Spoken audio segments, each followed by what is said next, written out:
Imagine arriving at one of the world's busiest airports. Every gate is occupied. Every runway slot has already been allocated. Demand for flights continues to grow, yet the airport physically can't fit in another takeoff or landing. So how do you carry more passengers when you can't add more flights?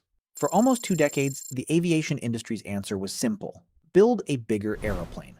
That's exactly what Airbus did with the A380, the largest passenger aircraft ever to enter commercial service. A flying giant capable of carrying more than 850 passengers in a single-class layout, complete with bars, private suites, and even onboard showers. It should have transformed the future of air travel. Instead, Airbus invested around 25 billion euros developing the aircraft, sold fewer than half the number needed to recover that investment, and ended production in 2021. Most aircraft slowly disappear after production stops. The A380 has done the exact opposite. Airlines are now spending billions to keep it flying for decades to come. British Airways is completely rebuilding the interiors of its fleet. Lufthansa has brought aircraft back out of storage. Emirates is buying leased A380s outright and plans to fly them well into the 2040s. So, if the world's largest passenger aircraft was such an expensive commercial failure, why are airlines suddenly fighting to keep it alive? Welcome to Simple Concepts Explained.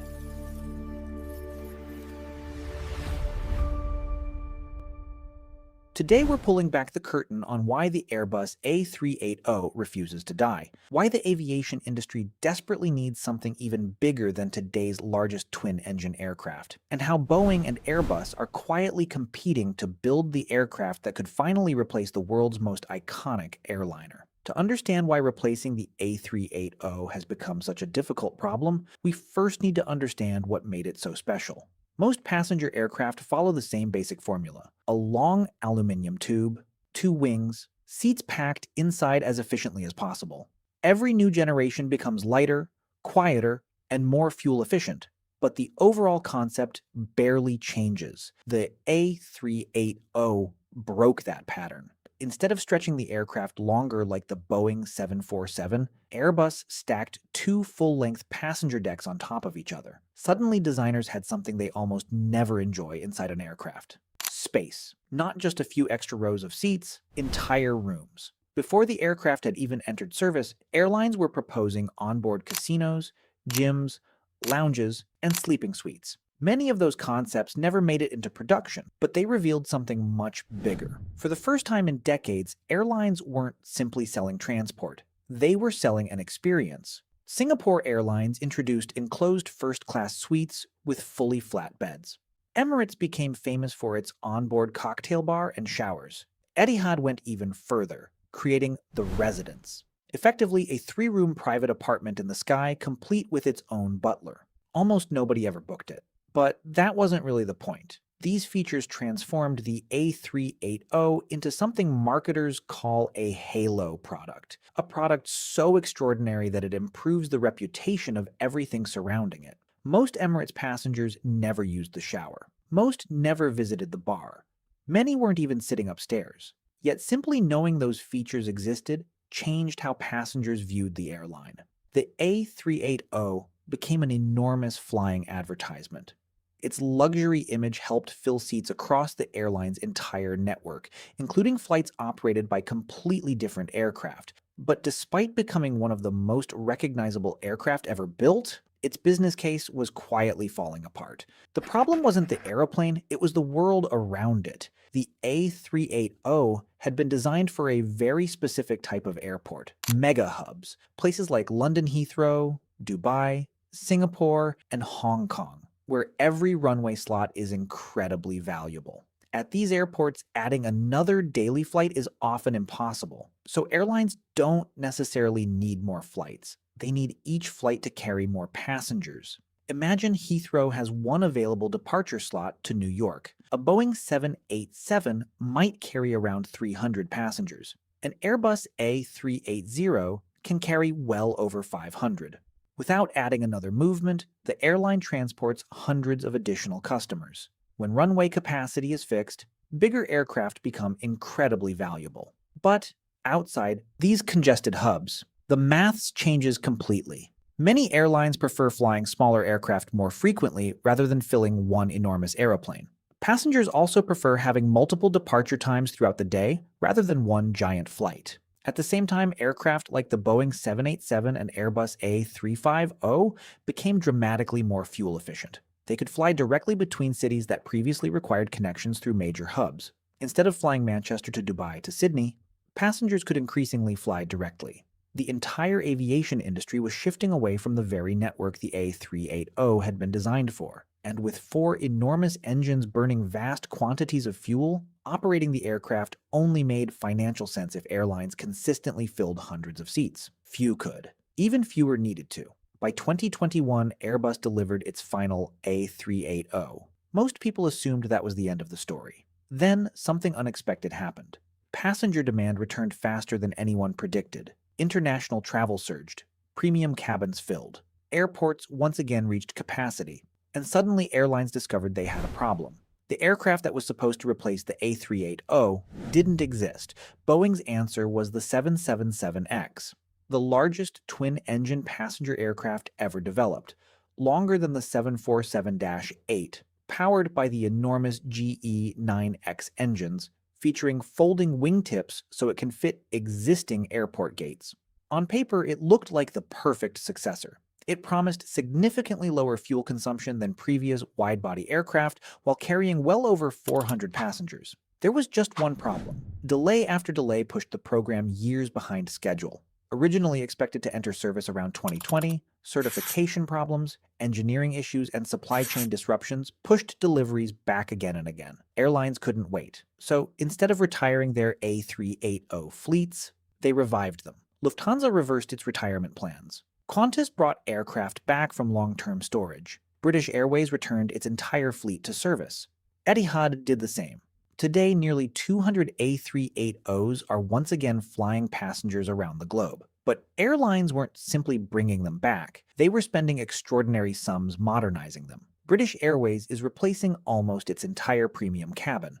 Old business class seats are disappearing in favor of enclosed suites with direct aisle access. Lufthansa has completely redesigned its premium cabins. Emirates has launched one of the largest aircraft refurbishment programs ever attempted, adding its newest premium economy cabins throughout the fleet.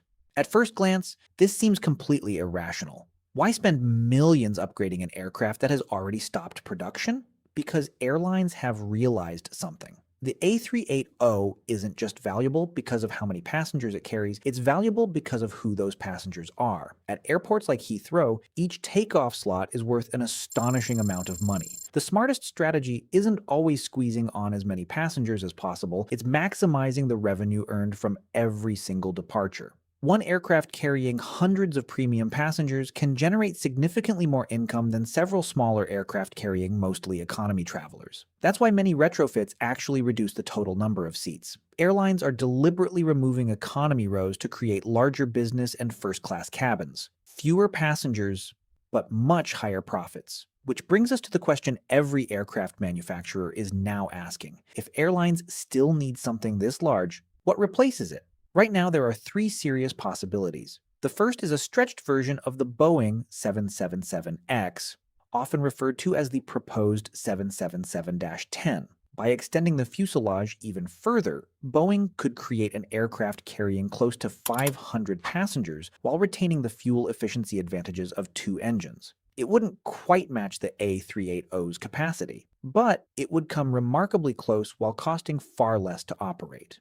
The second possibility is an even larger Airbus A350, unofficially nicknamed the A350-2000. Rather than designing an entirely new aircraft, Airbus could simply stretch its existing A350 platform, increasing passenger capacity while keeping development costs relatively low. Both aircraft would target exactly the same market: high capacity, routes linking the world's busiest airports. Yet neither has officially been launched, because both manufacturers face exactly the same question. Is there actually enough demand? Developing a completely new passenger aircraft costs tens of billions. Manufacturers need confidence they'll sell hundreds of them before committing to production. And that's where one airline has become incredibly influential: Emirates. With by far the world's largest A380 fleet, Emirates has effectively become the kingmaker.